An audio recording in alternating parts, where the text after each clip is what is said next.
often ask me, what constitutes a good voice?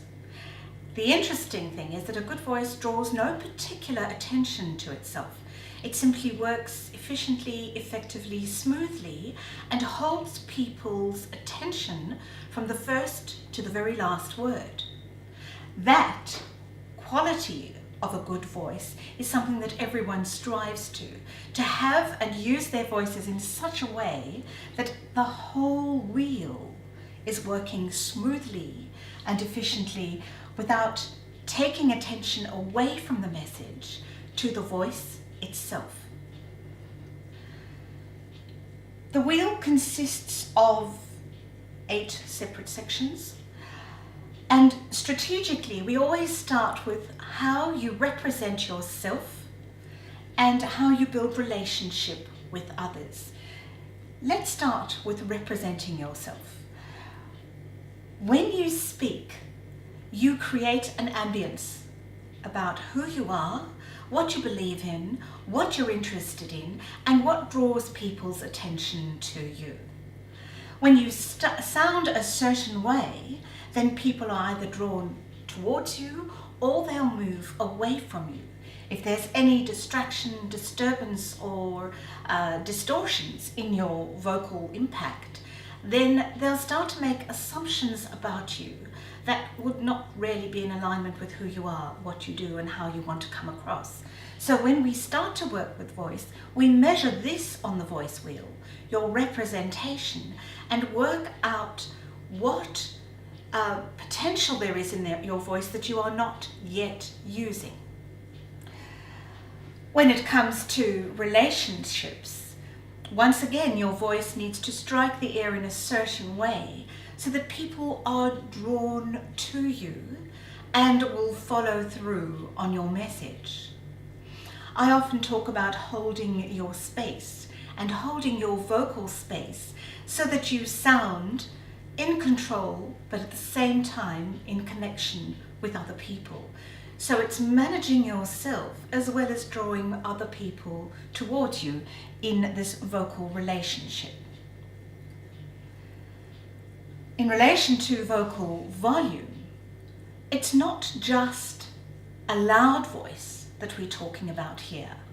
We're talking about a voice that has reach, that has vivacity, that has presence, that is entirely related to how that voice is working at that moment in time.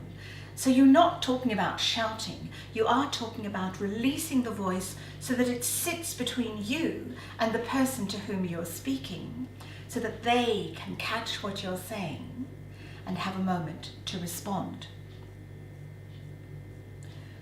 Clarity always makes people quite anxious because accent comes into play with clarity. But the interesting thing is that clarity can be achieved simply by doing 3 things: slowing down, opening your mouth, and moving your lips. These 3 strategies will get you 90 to 95% there. And then there might be some issues that you need to work with in relation to how the sounds are made in your mouth and how you reshape what you're doing in your mouth to fulfill that particular sound in the context of spoken English in Australia. I'd like to talk a little bit now about pitch and tone. The pitch of your voice is predetermined by your physiology. Your physiology, of course, sits in the throat, where the vocal folds do most of the work once they've been acted upon by the breath escaping from the body. What happens in your throat is pure physics of sound. So when the vocal folds are vibrating in the right frequency, because of the motivation of the breath moving over their edges and driving sound out of the throat into your mouth, when they're moving in the right frequency, that gives rise to sound. And that sound in turn is shaped in your mouth and becomes words and sentences. But the pitch level, as I said, is determined by the length, the thickness and the mass or the weight of the vocal folds. So imagine a little child, how light, thin their voices are. Those children, as they grow into their voices as much as they grow into their bodies. But when there's a disconnect between who you are and how you feel about yourself as you grow, then the voice can sometimes get stuck in a pitch that is not necessarily working for you at that moment in time. And that's why exploring where the pitch is as adults helps you find your optimum pitch level so that you can work with it, strengthen it, enrich it, and then use the sounds higher and deeper to be able to communicate across your full pitch range. I've noticed that the majority of people use only 3 to 5 full notes in their voices, whereas most of us have up to 8 notes, in other words, a full octave that we could use. Most of it above the natural pitch level and some of it below. Tonality or tone starts in the throat because there's an original quality that arises as the voice is made.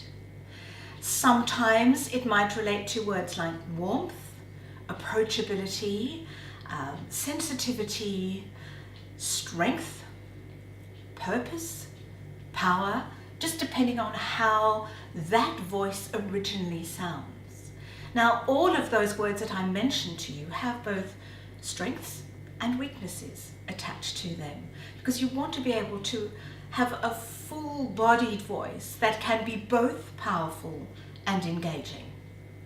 So a lot of the work that I do around tone with people identifies where their tonal patterns are and how they can best use them to put that into the voice and align it with the pitch to speak with strength, with purpose, with authority, credibility, and engagement. Let's come now to delivery and expression. Delivery is all about how you say things when you're speaking. So it's a combination of 4 things: pause, pace, emphasis, and inflection. But I'm sure you've noticed that very many people, when they stand up to speak, will freeze and just use the same note all the time when they're speaking as quickly as possible to get it over and done with. Now, what you really need to do is listen to yourself as you're speaking to be able to free the voice and allow it to use that pitch and a greater volume, a greater intensity, and a whole lot of tonal patterns to be able to paint a picture with your voice. There's also an issue around pace and speaking too quickly, because the moment you go as rapidly as possible, some of that clarity is lost. And when you lose clarity, your audience disappears. And they find it very, very hard to catch up with you and stay with you on the message. So pause, pace, balance is something that we work on as well. For many of us who come from different countries, inflection is a real problem, because English inflection, French inflection, Japanese inflection, Indian inflection is entirely different. Every language has its own music, and every language needs to be able to integrate what the music is with that spoken word part of the language. So one of the things that I work with people on is to identify those key words that they can help the voice travel to, like I did there, so that they get where they're taking the voice to and make some kind of a difference, either by lifting the pitch or dropping the pitch, either by pausing slightly before they say something, making it a little bit louder, or even a little bit softer. Learning these skills and techniques truly frees people up to speak, as I said, entirely from the head and the heart together, so that they sound alive and they are vivacious and they're interesting to listen to. And finally, we talk about expression. It's interesting to note that many technical specialists struggle particularly with this.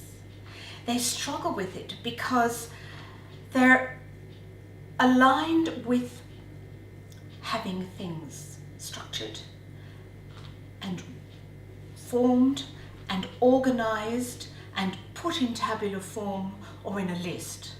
And the voice tends to follow that. But I work with them to show them that even within technical environments, there are what I call golden words. Words that you can use your voice to bring to life. Let's take an obvious one. Management.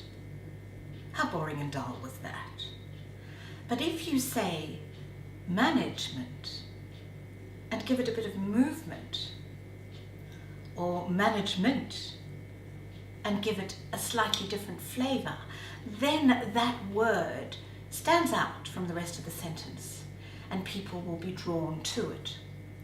Part of that experiment used tonality as well as changes in pitch and volume and tone to drive the full meaning of the word across to you. So that, in summary, is the voice wheel. It's developed over 20 years of my practice here in Australia.